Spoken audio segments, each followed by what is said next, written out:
Good morning, everybody. Welcome back to Blu-Roy Movies, and welcome back to the weekly watches. And on a Sunday, back to the regular slot after the dalliances of the last couple of weeks. Going gallivanting to the coast and working. The first one is highly recommended. The second one I'd avoid at all costs. Well, in the week, busy week, 8 titles, no DVDs, all Blu-rays, and a 4K. So let's crack on with it. Let's see what I watched. I'd like to say the week started off with a bang, but more of a fizzle because Willy's Wonderland, and this was absolutely atrocious. Probably the worst film I've seen for a long time. Stars Nicolas Cage as this guy. He gets sort of coerced to clean up an old disused fun park in exchange that he's going to get his car fixed for him. And while he's there, there's these weird puppet things and they come to life and they try and kill him and a group of teenagers and youths that are trying to rescue him. Yeah, absolutely terrible. Nick Cage doesn't say one word in this. They must have asked him if he wanted to do the film. He said no, and they said, well, Nick, I'll tell you what, you don't even have to talk. Oh, all right then, because a few 100,000 and I'll do it. Boring, it's stupid, nonsensical, not one that's going to stay in the collection. Willy's Wonderland. Apparently, the Five Nights at Freddy's, whatever it is, that's a similar type story, and if that's as bad as this, that's be one I won't be watching. Yikes. Next up was Allied. Now, friend of the channel Larry, you all know him if you watch my videos. He had a day out recently at an air museum close to where he lives, and he shot a bit of footage and showed it to me. He's a very good orator, Larry. Very interesting video. I really enjoyed it. And in this air museum, they had a Lysander aircraft that they used in World War II to transport spies over to France during the occupation by the Nazis to help the resistance, to drop them supplies, give them information, that sort of stuff. And the Lysander at the museum that Larry went to was the actual one they used in this film Allied. So it piqued my interest. It's a film I've only ever seen once, so I thought, why not? Let's give it another watch. It's funny how my mind goes, how you can set me off to watching films. But this was really good. I really enjoyed this. I remember liking it far more than I did first time around. It stars Brad Pitt as the English, well, he's American. No, actually he's Canadian in this, I'll tell a lie. And he goes over to Morocco to do a mission there in Nazi-occupied Morocco. They're going to assassinate a dignitary. And when he's there, he meets Marion Cotillard character. She's also a member of the resistance, and he falls in love with her. They do the job and they come back to London and they get married, have children, all in the midst of World War II. And after a while, it comes to light that Marion Cotillard's character, she might be actually a triple agent and working for the Nazis, and that leaves Pitt in the quandary of what does he do, because he's given the task of, if it all comes to light that it is true that she is this spy, that he has to assassinate her. And we have really good, really tense scenes, how you could put yourself in that position yourself of you've got to kill your own wife. And I won't tell you which way it goes in case you haven't seen it, but I'd imagine it's pretty cheap, this Blu-ray to pick up. If you haven't seen it, pick it up, give it a watch, because highly enjoyable, great film. Next up, and I think maybe the film of the week, this was a film that was sent to me by my good friend Sammy G from Sammy G's World of Movies. If you're not subscribed to him, head over there because he's got a fantastic channel, knowledgeable young guy. I'll put his details down below. Go over there, give Sam some love, because he sent me this saying he thought I'd enjoy it because I like my foreign cinema. And Sam, you're absolutely right. This was an incredible film. The Worst Person in the World, directed by Joachim Trier, starring this girl who did a marvellous job as a lead actress, Renate Rines, don't know, make your own decision up. But this is about this girl's character. I think she called Julie. I think she did. Correct me if I'm wrong down below, Sam. This was about her, coming to terms with life kind of film. She's a girl that flitted from different careers, having big ideas that this is going to be the career. Then from one boyfriend to another. She wasn't the nicest girl in the world, to be honest. Hence probably the title probably gives it away a little bit, doesn't it? But it's such a great film, just following this character through the traverses of life. A film where, there's no explosions, no murders, that sort of thing. Just real life and really good. There's a couple of scenes in here that absolutely stood out for me. The first one was when she was going to meet this guy for the first time and have a first sort of drink with him, see if she liked him, and the whole world apart from these two stood still. So everywhere she goes, there's just people frozen, and the bar, they were frozen. Yeah, it's really well done. I really enjoyed that. And another scene which quite incredible is when they were taking the magic mushrooms. Sam, if you know that scene, it was quite rank. I've never done anything like that, but if that's a portrayal of what it's like when you take magic mushrooms, I'm sticking well clear of them.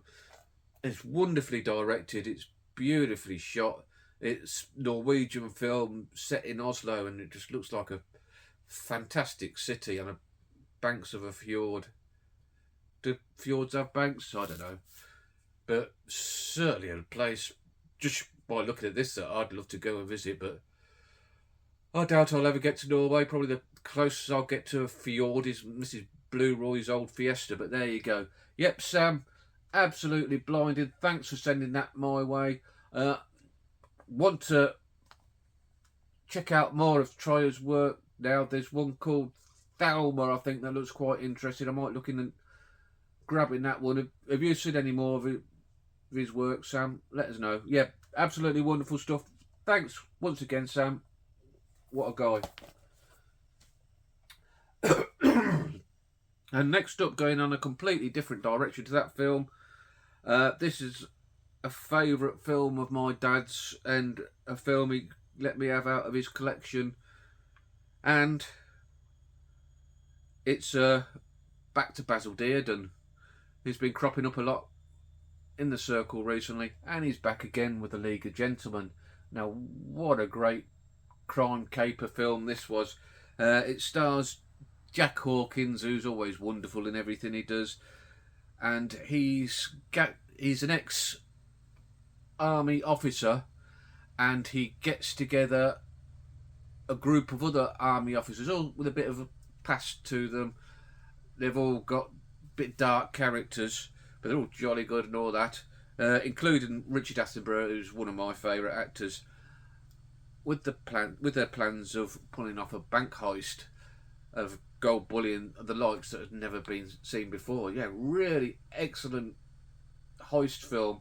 Now, I'm going to sound a bit like double standards, because I moaned last week about Buster, that how it portrayed the gang as lovable rogues, when in real life they're totally the opposite. They're really horrible guys, people you wouldn't want to associate. And this goes down that route of they're all lads, men's men, womanisers, gentlemen type of thing. But for this film, it really fitted the mood of the film and lifted it up for me, because they're absolutely wonderful characters in it. Yeah, I really enjoyed that, and I can see why it's one of my dad's favourite films. Fantastic stuff. And next up, this is how I roll as well, because I watched a Jack Hawkins film, and Larry had not long sent me a Jack Hawkins film. I decided to watch this, Angels 1-5. Again, Hawkins is the commanding officer of more officers, as in the League of Gentlemen, but a totally different film, because this is set on an airfield during the Battle of Britain, and where it's different from the film The Battle of Britain, which encompasses like all the RAF, this is mainly the story of one airfield and gives you a bit of a look behind the scenes at the control room, which fascinating stuff. I'd really like to learn more about the control room during these air battles. And you see in a normal film, they always have the girls with the long sticks pushing things about, and I'd really like to learn more about how all that works, because it looks absolutely fascinating. It centres about one of the pilots. It wasn't Michael Dennison, might be Dulcie Gray, who was new to the squadron. He'd not had flying experience per se, and he was making his way through the squadrons, having to start off in the control room before they'd let him in an aeroplane into battle. And you kind of knew from the things he said, it's very like a lot. You watch these war films, when the things they say, you know pretty much how fate is going to deal their hand just by some of the things they come out with. And it didn't surprise me, but it was enjoyable. I don't think it's as good as the Battle of Britain, but it's an hour and a half film. It zips by. HD doesn't make the model work look very good this day and age. You can see it's all models and made up, but that's the way it is. Yeah, worth it. If you see it cheap, give it a go. Next up for me, the 4K of the week, and one I picked up recently, Black Hawk Down by Ridley Scott, one of my favourite directors. Absolutely wonderful 4K, looks lovely. Some good grain in it. I do like a bit of grain. Now, Black Hawk Down. Now, what can I say? I don't want to upset anybody, because I do really like this film, but how can I say? A bit like if you go to a theme park and you go on a roller coaster, and the first time you go on this roller coaster, you get this buzz, you get this adrenaline because you don't know what's happening, and it's a thrill a minute. And then every time you go on the same roller coaster after that, it's good, but you don't quite recreate that first time you go. That's how I feel about with this film. The more times I watch it, the more like the shock of the scenes sort of wears off, because I know what's coming. Well, like I say, don't get me wrong, I like the film, but I think you're chasing the dragon of the first time you see it. What makes it brilliant is in the balls in the wall, balls to the wall action that never relents. Also, for now, sort of works against it a bit, if you know what I'm saying. But great film, I enjoyed it nonetheless. It suffers a bit with a lot of war films that there's not a lot of character development, but that's a common trope of war films. I did like that Scott, now this is based on a true story, that Scott, unlike what happened in real life, he had the names of the characters sort of written on their helmets, so you could easily identify when I'm talking, which I like that idea, because that is a thing I struggle with war films, is that you pretty much don't know who's who a lot of the time. But yeah, I enjoyed it. Like I say, each time just a little less, but still a fantastic film. Next up for me, Bones and All by the director, who I always struggle with the name, Luca Guadagnino. Probably totally wrong, but there you go. Now, like I mentioned before, when I picked this up the other day, I'd seen Challengers, and absolutely wonderful film, my favourite film of the year. So I wanted to see more from the director, so I picked up Bones and All, and I was a bit disappointed, to be honest. And it's got great reviews, but missed the penalty for me. It's all about, in the world, there's a group of people that are cannibals, and they can sniff each other out. They can tell by scent who else is a fellow cannibal, and it's about these guys trying to survive. Excuse me. and they need to eat human flesh to live. And it's a great concept, and it started off with a bang. If you've seen the film, there's a great scene with the lead actress, Taylor Russell, who she's good at it. She does a good job. That quite shocked me, and I thought I was in for a bit of a ride with this one. I thought this is going to be a great film, but no, it turned into a sort of coming of age film, love story with Timothy Chalamet, and I was there for the cannibalism. That sounds great. I was there for the cannibalism, and it happened too few and far between for me.